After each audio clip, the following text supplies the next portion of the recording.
On this, I would like to ask David Bailey to provide us his point of view. So are we to expect value chains more or less to keep their structural features, as we just said, or will the race towards electric vehicle be a game changer? Also in terms of how the different macro regions compete in this industry. And of course, we're most interested also to get your view on the Europe position and of its various regions in this race. Thank you, Lucia. Yeah, it's a very good question. I mean, I think what we've heard already, right from Peter's original comments, is that even before COVID, the automotive value chain was undergoing a great deal of change. So this very rapid shift towards electric vehicles. And I think that is coming more quickly than many people realize. That's also, I think, being propelled by the big shift away from diesels in the wake of the Volkswagen scandal. So I think what we will see is a tipping point in the early to mid 2020s when range improves even further, battery costs come down even further, and the electric car outcompetes the internal combustion engine. That's when we'll see mass switch over. And governments have got to prepare for that in terms of still subsidizing electric vehicles in the short term, but also putting the infrastructure in place for that big switch over to take place. So China in particular is really powering ahead on electrics, partly because they can't compete in the internal combustion engine, partly because they have real issues about air quality in cities. So they've decided to go electric in a very big way. And I think China will pretty quickly set the global standard in terms of making a cheap electric vehicle. Now, that may not at the moment qualify for European safety rules, but in the future it will. So, you know, we've seen this enormous stock market valuation of Tesla, but a lot of the action is actually happening with companies like BYD in China, which are investing very heavily in mass production. We've heard already about battery production and how unless Europe invests in that, China is investing very heavily in it.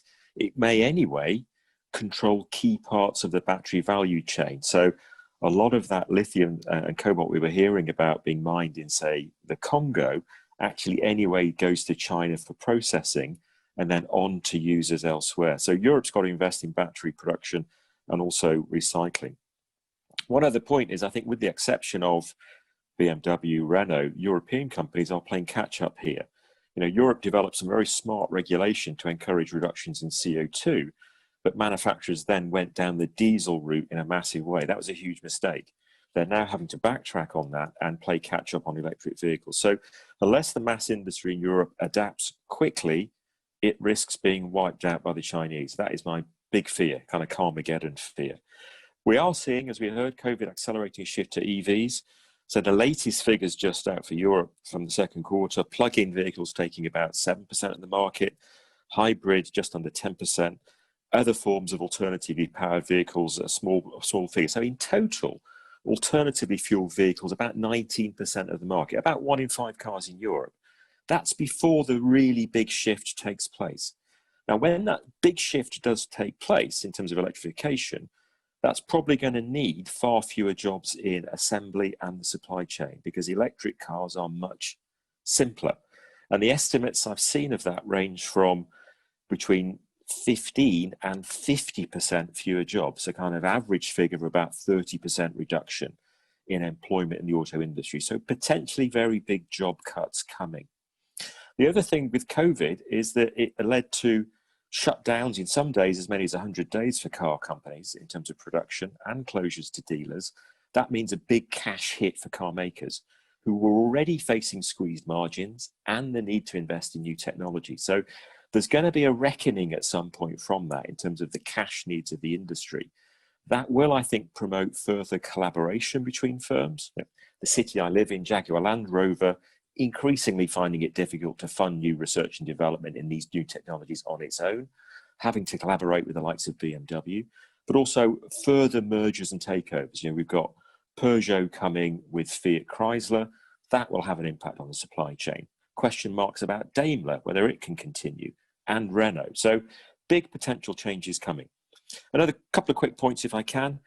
We've also got Industry 4.0 coming in as well. Peter alluded to this right at the beginning, which means more automation in all manufacturing, including in auto, again meaning fewer jobs. That is going to impact on those cities and regions that are focused on labour-intensive assembly operations. So there's an issue there for the supply chain changes from Industry 4.0 for many regions in Europe, I think. Autonomous cars we've heard about. I think full autonomy is a long way off. So kind of mobility as a service could be a long way off. But, you know, if you think about autonomy, autonomous cars, we're going from taking our feet off when we drive, we've got that cruise control, to taking our hands off. My car, I can already do that, but legal, I'm not allowed to do it. To taking our eyes off, and then finally taking our brain off. My wife tells me I drive my brain off anyway, but that's not what she means. So we're going to go through various stages of autonomy. Increasingly, those technologies are being lined up by supply chain firms. It's not the assemblers. So the assemblers are increasingly having to look outside to suppliers to solve their problems. So the industry is going to shift towards more of an open innovation model. That's got implications for clusters. Can they redefine themselves in terms of more innovative activity that they can then attract the assemblers to and anchor them in the particular regions? The final point, we heard very interesting from Barbara about how, you know, she doesn't think global value chains may change that much, but there may be some opportunity, I think, for reshoring of manufacturing activity back to parts of Europe. You know, our own research suggests about 1 in 6 manufacturers are doing this anyway, pre-COVID. We're thinking about Industry 4.0 coming, more automation, labour costs being less significant, maybe a chance for Europe to reindustrialise. Certainly in the wake of the Japanese tsunami and earthquake that Barbara mentioned, there was more of a relocalization effort by European manufacturers.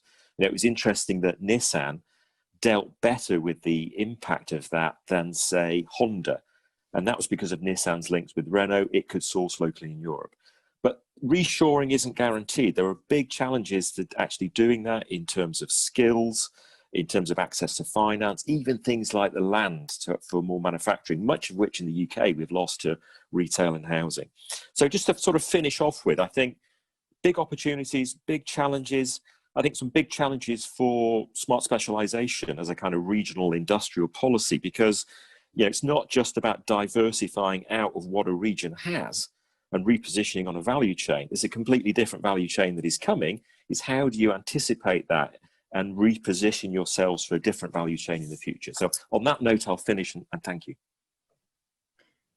Thank you very much, David. The point that you raise, I think, make for an excellent move to the next panel, because you highlighted the big potential changes in the industry that may have a rather differentiated impact across the regions, or vis-a-vis which regions may be prepared differently to size the opportunities that are emerging. Of course, the regions that have been traditionally hubs for car manufacturing, but I noted with interest also your reference to an open innovation model emerging. So can we think about new players that seize the opportunity of an open innovation model, so where it's suppliers that somehow may drive the change and assemblers take a different role there. So